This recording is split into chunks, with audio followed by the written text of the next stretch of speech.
On a black ship, life is cheap, short, and hopeless. Dispersed in all corners of the Imperium, black ships are sent to collect psychers, the lifeblood of the Golden Throne. On its altar, 1,000 of their souls are sacrificed each day, consumed through the sacrificial vaults under the Imperial Palace to keep our God Emperor alive. He who with the light of the Astronomicon guides humanity in the darkness of the universe. But such sacrifice has hardly been honored. Psychers are herd in as cattle and caged, if not tortured in their way to terror. Most dangerous because of their corruptibility by the warp, they are drugged and chained most of the trip to prevent warp escape. The presence of Sisters of Battle and Nulls on some of these ships is most torturous to them, as the void of the soulless weigh on their psyche. Most of them do not make it to terror, for life is cheap on black ships. Save one. Aboard the XK-79 Silent Mandate, there was but a unique measure of mercy for the escorted psychers.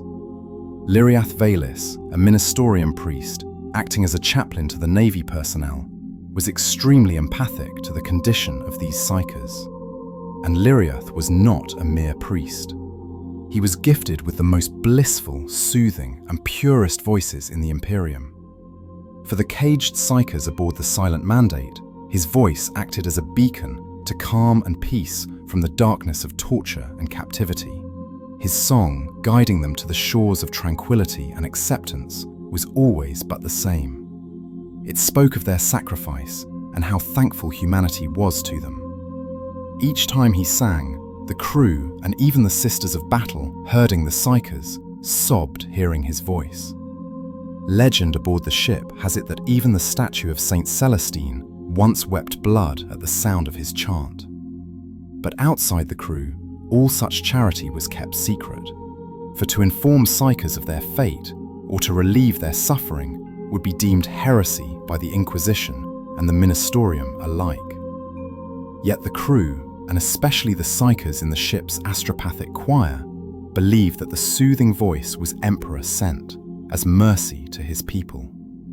Some choir psychers have claimed that they heard voices of canonized saints in the warp, claiming such bond, while others allege that they fended demonic voices, murmuring that Lyriath's voice moved their gods themselves. All of it was true, but in the warp, no god or demon coveted Lyriath's voice more than the Dark Prince themselves. The so proudly advertised as most lulling voice in the galaxy in the service of the Emperor was but an insult to Slaanesh, a deep cut to their pride, fuel to their maddening jealousy. For more than 15 years, the Sisters of Silence and other black souls rallied to the Astra Telepathica. Psychers and Navy soldiers stood against all sorts of demonic attacks on the Silent Mandate. For all of them, a now personal fight in the name of the Emperor to save his merciful light and voice from the treacherous clutches of darkness. But the secret was not kept for long, as word spread about what came to be called as the miracle of the Silent Mandate. In particular, on those usual planets where the Black Ship collected the psyker tithes, pilgrims flocked to welcome the convoy in the hope of hearing the Emperor's voice. It was a question of time before the Inquisition started an investigation, or worse, sent its agents. But it was on planet Airthrax that Lord Inquisitor Kaidman, with a retinue of arbites and agents, was waiting for the ship to land. A dossier to investigate the rumours was finally opened. Aboard the ship, Kaidman ordered the command deck to seal all doors. No one was to get in or out of the Silent Mandate. Followed a series of interrogations of all crew members, after interviewing about a dozen commanders who all denied any knowledge of the voice. It became clear to the Inquisitor that the ship crew was acting in unison to hide the truth.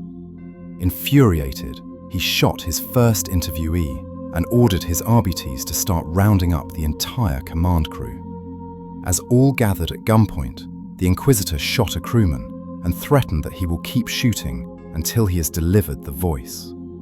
Before the Inquisitor shot his sixth victim, a panicked navigator shouted, "We have hidden him! He is holy! He is Emperor sent!" Shooting the sixth all the same, he approached the navigator and put the barrel of his gun under his chin and asked, "And where would that be?" As he moved lips to utter word, the blade of one of the silent sisters sliced his head in half and ablated the Inquisitor's hand by the same flash swing. As the Inquisitor screamed in pain, his RBTs started shooting. The Navy crew replicated while the sisters sliced the Imperial agents that came to shield the Inquisitor. With all the RBTs and agents down, the sisters approached the Inquisitor for the final kill. At that moment, an Imperial assassin dropped from the shadows of the ceiling, blade piercing the neck of one of the sisters. The remaining sister made a sign to the rest of the crew, an order to take off instantly. Assassin and sister circled around each other and weighed an entry. As the sister made her move, the assassin made a lightning throw, cutting short her attack. She instantly dropped dead as 3 poison needles stuck to her forehead. With the nulls out of the way, a psychic scream shook the ship as the psychers caged in the subdecks wailed, with demons tearing into them as a conduit to reality. But the spawned demons curiously started fighting among themselves, firsters against keepers, Nurgling bloats against Sangors. In the chaos where the ship plunged, Lyriath moved out of his hideout after hearing the ceaseless, agonizing screams of the crew being attacked. As he went out to witness the demonic horror unfolding, his first reflex was to head to the Astropathic Chapel to transfer a message back to Aethrax asking for help. He knew that if the Astropathic choir were alive, they would have already done so, but in that case, he could at least win them time for the message to get through by guarding the door to the chapel. He did not know what became of the command crew nor the sisters, but as he moved forward, a bloodletter rushed, horns first, into him from the other end of the hall. The attack was stopped as a Slangor locked horns with the red-fleshed abomination. As he moved on, new demons attacked him, while others stopped their attacks each and every time. A sort of repetitive, chaotic pattern that made him increasingly hopeful he would make it to the chapel. When he arrived, the door was torn open. The holy shrine it once was, desecrated with sludgy gore and living entrails hanging from the walls. But most shockingly were the state of the choir astropaths. Imprisoned in a giant cocoon made of jellified wax, only their faces were barely visible, and their expressions rapidly and fervently changing in a cycle of ecstasy and agony, as if possessed by 1,000 demons. Then they spoke, all with the same monstrous voice, calling his name all of a sudden. They informed him that they knew he came to try and save the crew, but that it was too late. The crew, as it stands, are in the mercy of the gods, they added. Now, in a consoling but treacherous voice, the choir once more called his name and informed him that the Dark Prince could save the crew from his brothers, but only if Lyriath gave himself to the prince, and the prince alone. The faces spoke then in different voices for the first time, emulating those of crew members he knew and cherished. When Lyriath started crying in despair at the emulation of his friends' voices, 3 rampaging plague-bearers entered the chapel as if smelling the scent of despair, all bent to stab the priest with rusty blades. A face of the 6 choir members morphed, then burst, as an arm holding a lash took its place. In a perfectly circular motion, the lash decapitated the 3 assailants. Now is the time for an answer, reminded the remaining possessed astropaths. A soul for hundreds, maybe thousands if the warp outburst did not overwhelmingly decimate the crew already, Lyriath thought as he collected himself.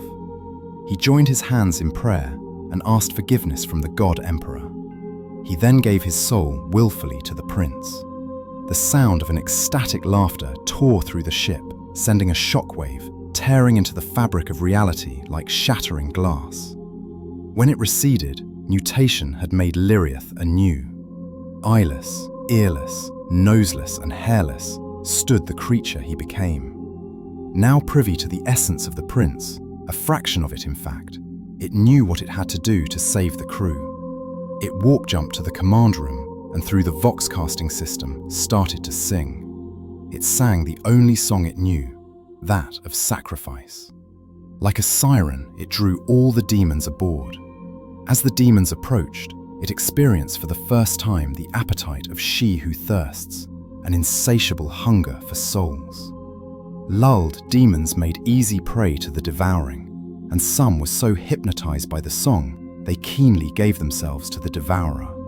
When it gorged on demon souls, it noticed that the song drew the surviving crew members as well. At that moment, it still could have set them free, but the hunger was too much to bear. As it stood devouring the souls of its old crewmates, it lost its last drop of humanity as it became the Siren of Slaanesh. Centuries later, it is said that the silent mandates still navigate the segmentum, still collecting souls as it always did, now for another god. I hope you enjoyed this passage from a secret archive tract on Slaaneshi demons, found in the warded vaults of the Grey Knights. If you did, please subscribe, like, comment, and share. Support of this kind for smaller channels such as this one, as well as other creatives who enable genuine, fan-made storytelling, can go a long way in helping to produce further videos.